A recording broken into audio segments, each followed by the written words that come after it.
મા બાપને જે જોઈએ ને બધી વસ્તુ લઈ આવજો વાલા ભક્તો, એને રાજી રાખ. દીકરાની જોડે એપલ નો ફોન હોય, બાપની જોડે 10-20 હજારનો ફોન હોય. દીકરા જોડે લાખનો, બાપ જોડે 10,000નો. દીકરો 5,000ની જોડી પહેરે, પિતાજી 500 રૂપિયાની જોડી પહેરે. દીકરાના હાથની અંદર 5,000ની ઘડિયાળ, પિતાજીના હાથની અંદર 500 રૂપિયાની ઘડિયાળ. દીકરો 2,000ના ચંપલ પહેરે, પિતાજી 200 રૂપિયાના ચંપલ પહેરે.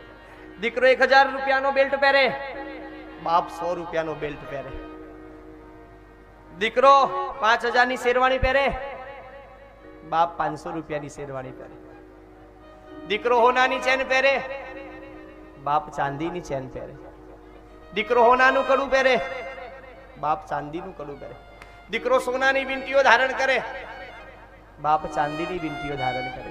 કેટલા ઉદાહરણ આપું સાહેબ. દીકરા પાસે જે છે ને બાપ પાસે નથી હોતું.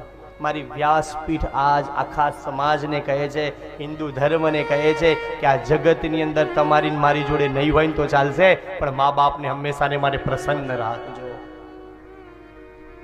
મા બાપને ખુશ રાખજો, એની ઈચ્છાની પૂર્તિ કરજો. એ રાજી હશે ને 33 કોટી દેવતાઓ પ્રસન્ન થઈ જશે.